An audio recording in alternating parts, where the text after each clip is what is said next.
মন্ত্রী হায় হায়, নারী সুরক্ষার দাবিতে আন্দোলন চলছে চলবে। ধর্ষকদের নেত্রীকে ধর্ষকদের নেত্রীকে ধর্ষকদের নেত্রীকে মমতা পুলিশ হায় হায়, তোলাবাজ পুলিশ হায় হায়, চোর পুলিশ হায় হায়। ধর্ষকদের নেত্রীকে ধর্ষকদের নেত্রীকে কন্যা বাঁচাও, কন্যা বাঁচাও, কন্যা বাঁচাও। পুলিশ তুমি হায় হায়, শান্তিপূর্ণ ধর্নায় হামলা কেন? পুলিশ তুমি জবাব দাও। শান্তিপূর্ণ ধর্নায় মঞ্চ ভাঙছ কেন? পুলিশ তুমি জবাব দাও। মাইকের তার কাটছো কেন? পুলিশ তুমি জবাব দাও। আমি পুলিশকে হুঁশিয়ারি দিয়ে যাচ্ছি, 10টা থেকে 11টা করেছেন, এখন চুপ করে দাঁড়িয়ে আছেন কেন? ক্ষমতা থাকলে করুন। আমি এখানে বলে গেলাম, একজন বিজেপি কর্মী ধর্ণা মঞ্চ ছেড়ে যাবেন না। যদি যেতে হয়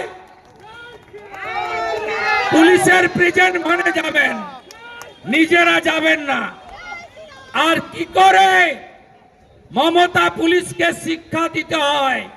এই রাজ্যের বিরোধী দলনেতা, যার কাছে 1956 ভোটে দোকান কাটা মমতা ব্যানার্জি হেরেছে, আমি জানি কি করতে হয়।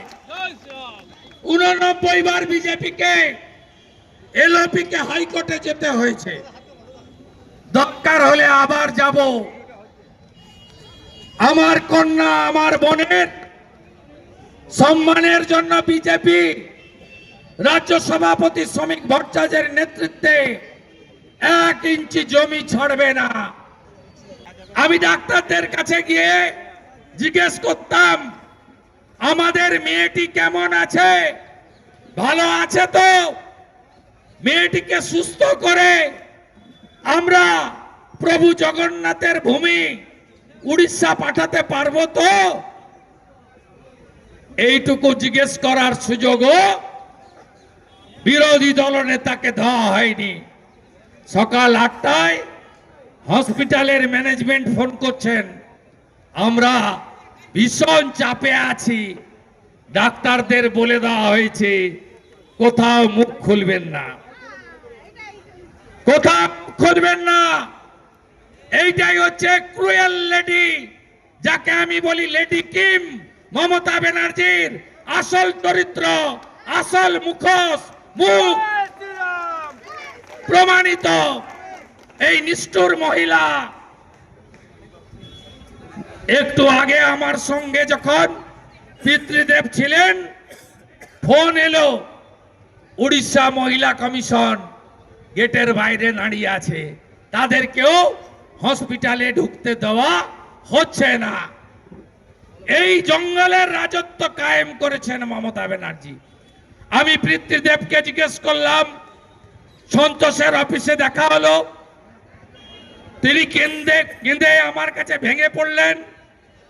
আমাকে বললেন, মোহন মাঝি উড়িষ্যার মুখ্যমন্ত্রী ফোন করেছেন, কিন্তু বাংলার মুখ্যমন্ত্রী, যাকে বাংলার মেয়েকে চাই বলে দেওয়ালগুলো ভরিয়ে দিয়ে মুখ্যমন্ত্রী করেছিলেন, তিনি ফোন করেননি কেন? মমতা ব্যানার্জি বেড়াতে গেছেন দার্জিলিং, হালকা ঠান্ডা, শীতের আমেজ, টাইগার হিল।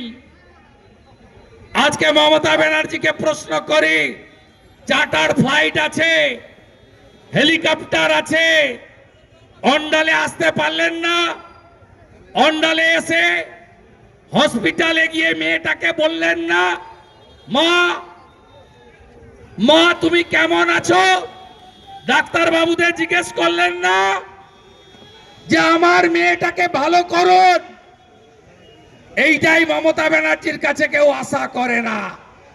যে তিনি এটা করেছেন, যার সময় কলকাতা এয়ারপোর্টে বলে গেলেন গার্ল চাইল্ড মানে যারা কন্যা তারা কেউ রাত্রে বেরোবেন না বলে গেলেন। সুরক্ষার দায়িত্ব নিজেদের নিতে হবে। আপনারা কি বলবেন না ছি মমতা ছি?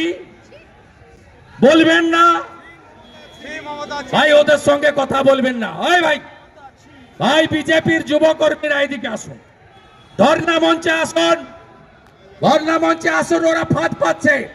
ভাইয়া ভাই বসবেন না ওখানে। এই ভাই, আপনি ওদের সঙ্গে কথা বলবেন না। এই ভাই, স্লোগান দেবেন না, এদিকে আসুন। আপনারা এই ধর্ণা অবস্থান চালান। আমরা পরিবারকে কথা দিয়েছি ভুবনেশ্বর এইমস পৌঁছে দেওয়ার দায়িত্ব আমরা নেব।